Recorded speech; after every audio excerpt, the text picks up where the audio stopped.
Good day, everybody. We're going to revitalize this strawberry bed. We're going to see if we can get these things to come back out this spring real nice. These strawberries, this patch got out of hand last year. I got kind of busy and let it get out of hand at the end of the season. And that's got all these sticker bushes and weeds in here. So I'm going to get all of that out of there and kind of make room and revitalize these so they'll do well. These crowns, most of them I planted last spring, so they should be pretty fresh crowns. You want to redo your strawberries every maybe 3 or 4 years, and you can always get new crowns off of your runner, so you don't really have to, once you get them established, you don't have to buy new crowns unless you just want to. But these crowns should be pretty fresh. So what we're going to do is we're going to get all of these weeds out of here. We're going to put a little bit of fertilizer. I usually like using organic fertilizer, like blood meal or fish fertilizer, but since I got so much triple 13, I think I'm gonna put a little bit of that down, and this will be a good time to do it because it's mid-February, so it'll give a little bit of time for that fertilizer to take place and energize those crowns, and that way in the spring we should start getting some good growth out of them about mid-March. So in about another month, and then of course they'll continue to do well out in on into the spring, leading into the summer. So I'm just gonna get all this cleaned out of here and let you see how it looks. Okay, we're back. I got the bed cleaned out pretty good. Got all the sticker bushes out of there because I have a big problem with sticker bushes growing in here. And got all the weeds out, and then also what I did was decided to go ahead and thin some of my crowns out. Strawberries, if you don't really stay on top of them, they'll put out runners, at the end of the growing season, sometime during the growing season. And if you don't stay on top of them, they'll overwinter and they'll turn into plants. And that's what happened with these. And you'll see these are a lot of the little runners that I had to pull out of there just to kind of thin them out a little bit. And if you have a raised bed, you want to at least have your strawberries 6 to 8 inches apart.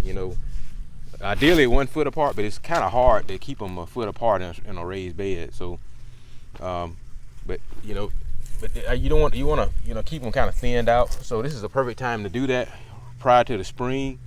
That way I can replant these in some other areas, like along this edge right here where they're kind of thin. I can kind of fill them in there, and it'll give them plenty of time to get established before the spring get here and they start really putting out new growth. As far as the type strawberry, this is an Ozark Beauty. If you have a raised bed, you may find yourself being a little more successful if you do a forever bearing type strawberry that'll put strawberries out throughout the season.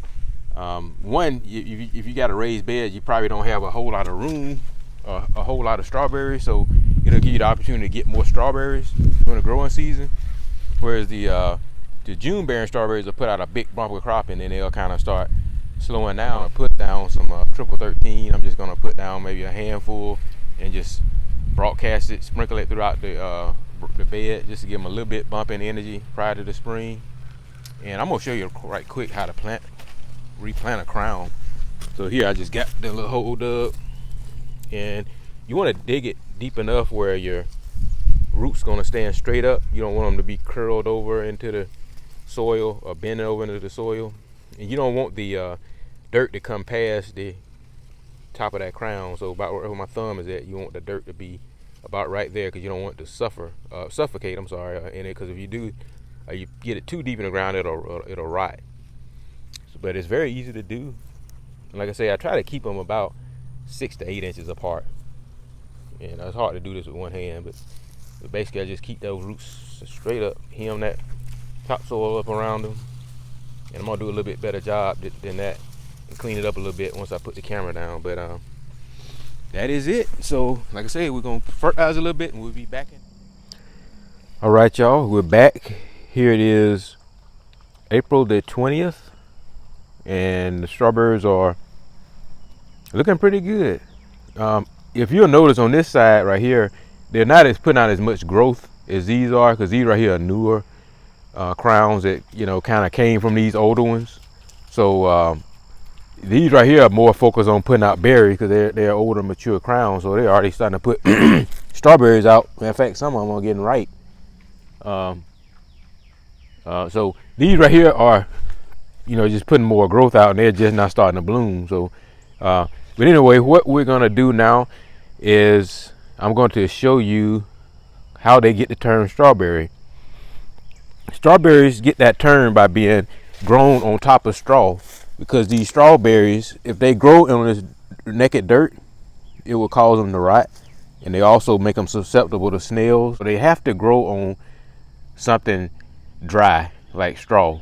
If you ever been to a U-Pick nursery or anything at a commercial farm, you'll see them growing them on top of plastic. So that's just, the plastic is just replacing the straw. So long as they have something, dry and dry for them to grow on top of, they'll do well. So before we put the straw down, we're gonna do one more treatment of granular fertilizer. I'm put a little more triple 13 down. I'm gonna put granular my slug and snail granules, and they're easy to install. You just sprinkle them through that little slot, and you can see where I have them sprinkled right around the strawberries, and that'll just help suppress the snails and slugs that can get into your strawberry. Now I use pine straw because it's readily available to me. I have plenty in my area.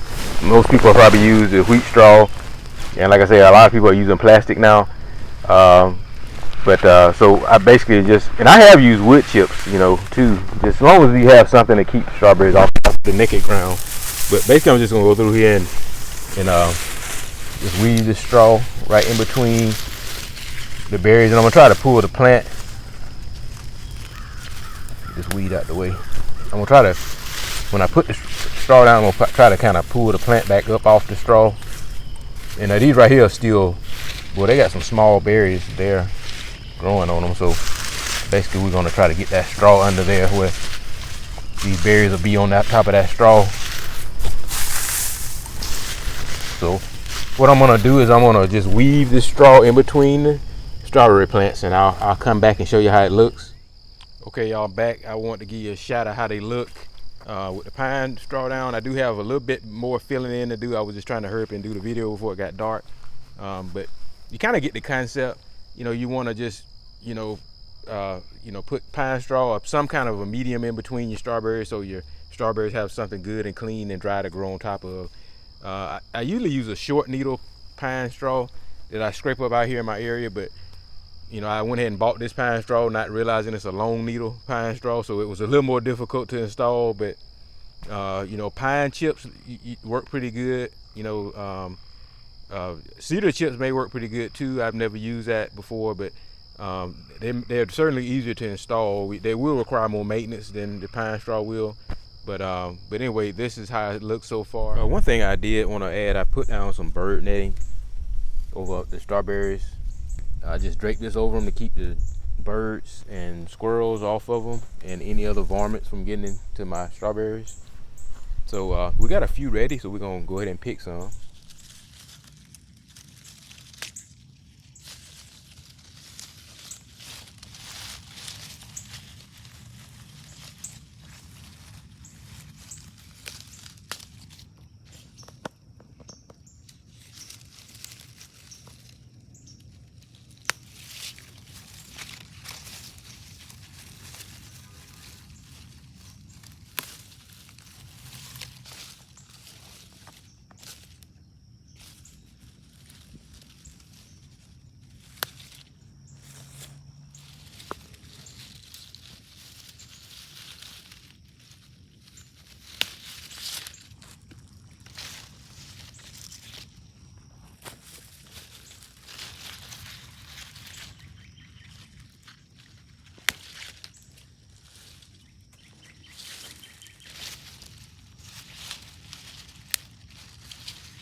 Okay, y'all, we're gonna wrap up the strawberry video.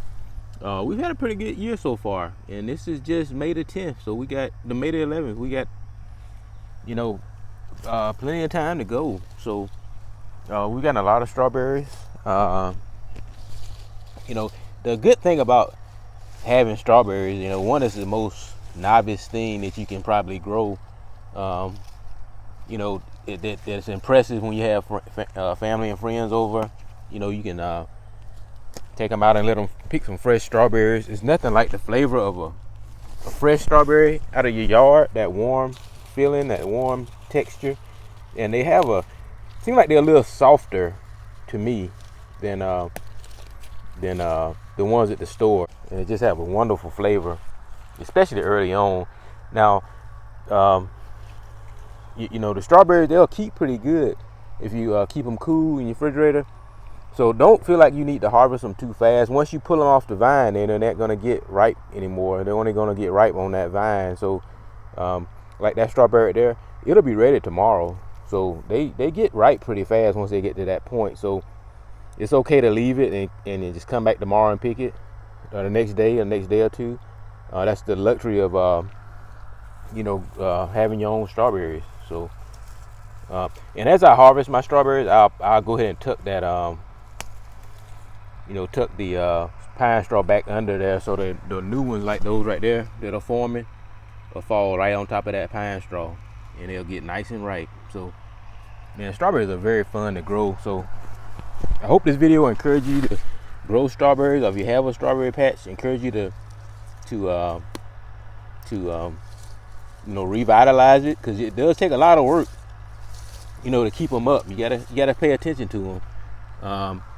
And you got to pay attention to the runners. So I was gonna see if it was putting out any runners yet, and show you a runner.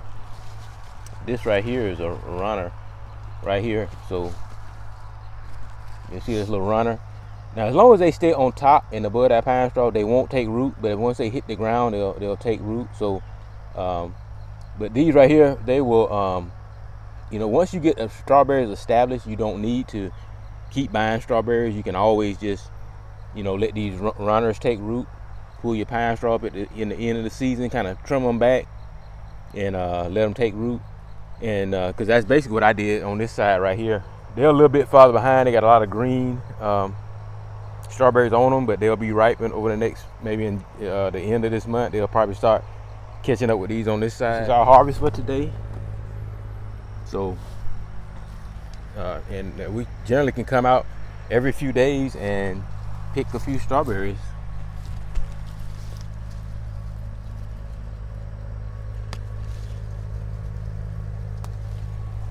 Yep. So thanks for watching, and please subscribe.